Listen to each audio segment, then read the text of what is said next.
कभी कभी दुनिया में ऐसी पहेलियां सामने आती हैं जहां दो लोग एक ही चीज के बारे में बिल्कुल अलग अलग बातें कह रहे हों। कुछ ऐसा ही हो रहा है अमेरिका और ईरान के बीच। दोनों के बीच तनाव कम करने को लेकर एक बड़ी ही उलझी हुई कहानी चल रही है। तो चलिए इस कहानी की परतों को एक एक करके खोलते हैं। अब देखिए, इस कहानी में जो सबसे बड़ा ट्विस्ट है वो ये है।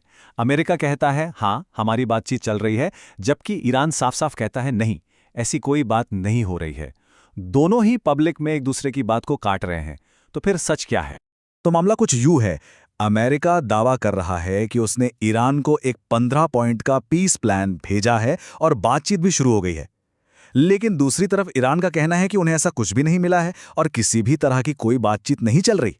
ये सिर्फ कोई छोटी मोटी गलतफहमी नहीं है, ये तो बहुत बड़ी खाई है। असल में ये सिर्फ बयानों का टकराव नहीं है, ये टूटे हुए भरोसे का नतीजा है। खासकर ट्रंप एडमिनिस्ट्रेशन के बाद, जिनके कदम इतने अप्रत्याशित थे कि ईरान को अब यकीन ही नहीं हो रहा कि अमेरिका अपनी बात पर टिकेगा भी या नहीं। और यही अविश्वास, यही ट्रस्ट डिफिसिट इस पूरी बातचीत के रास्ते का सबसे बड़ा कांटा है। तो जाहिर है मन में सवाल आता है कि क्या किसी ने बीच बचाव करने की, सुलह कराने की कोशिश नहीं की?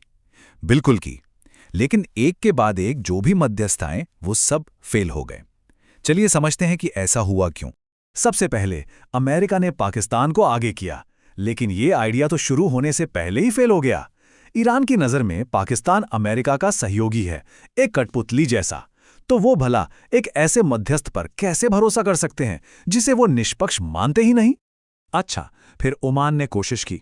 ओमान का इतिहास रहा है कि वो एक न्यूट्रल मध्यस्थ की भूमिका निभाता है, लेकिन इस बार बात बनी नहीं।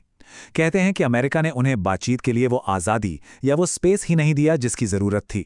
नतीजा, बातचीत तो टूटी ही, बल्कि इलाके में टेंशन और बढ़ गई। जब ऐसा लगने लगा कि साले दरवाजे बंद हो चुके हैं, तभी कहानी में एक नया मोड़ आता है।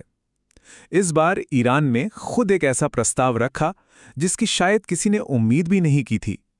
उन्होंने एक ऐसे देश का नाम लिया जो चौंकाने वाला था। तो सोचिए, जब अमेरिका का चुना हुआ मध्यस्थ फेल हो गया, एक पारंपरिक न्यूट्रल मध्यस्थ भी फेल हो गया, तो फिर ऐसा कौन है जो इस नामुमकिन से दिख रहे काम को कर सकता है? इस गतिरोध को कौन तोड़ेगा?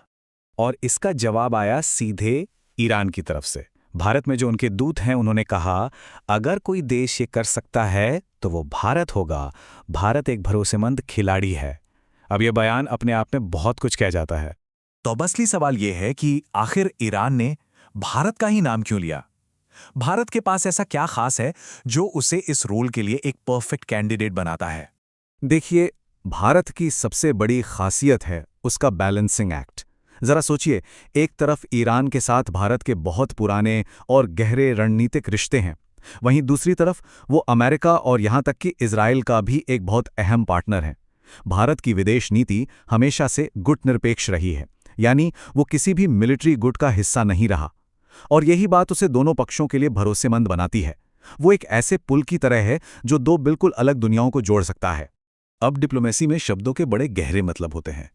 जब ईरानी दूत गलतफहमी शब्द का इस्तेमाल करते हैं तो ये एक तरह का कोड वर्ड है। ये कूटनीति की भाषा में कहने का तरीका है कि हम बात तो करना चाहते हैं, लेकिन हमें बीच में कोई ऐसा चाहिए जिस पे हम भरोसा कर सकें। हाँ, ये सच है कि भारत एक आइडियल मध्यस्थ हो सकता है, लेकिन क्या इतना काफ़ी है? क्योंकि असली समस्या तो मध्यस्थ की है ही नहीं। असली समस्या है उस गहरे अविश्वास की जो सालों से इन दोनों देशों के बीच जड़ें जमा चुका है। और ये पहेली और भी उलझ जाती है जब हम देखते हैं कि एक तरफ ईरान के डिप्लोमैट्स बातचीत का दरवाज़ा खोल रहे हैं, तो वहीं दूसरी तरफ उनकी सेना क्या कह रही है। वो कहते हैं हम एक मेज़ पर कभी नहीं बैठ सकते, ना अब ना कभी। ये ईरान के अंदर ही मौजूद गहरे मतभेदों को दिखाता है। और यहीं आकर हम इस कहानी की सबसे बड़ी सच्चाई पर पहुंचते हैं। मुद्दा ये नहीं है कि बीच बचाव कौन करेगा। असली मुद्दा ये है कि क्या बातचीत करने के लिए जरा भी भरोसा बचा है? एक मध्यस्थ तो सिर्फ दरवाजा खोल सकता है, पर अगर दोनों पार्टियां एक दूसरे पर भरोसा ही नहीं करती तो वो उस दरवाजे से अंदर जाएंगे कैसे? और ये हमें एक बहुत बड़े सवाल पर लाके छोड़ देता है। ये सवाल सिर्फ इन देशों के लिए नहीं, बल्कि हम सब के लिए है कि जब भरोसा पूरी तरह से टूट जाता है तो क्या दुनिया का कोई भी मध्यस्थ उसे दोबारा जोड़ सकता है? इसका जवाब शायद हमें सिर्फ वक्त ही दे पाएगा।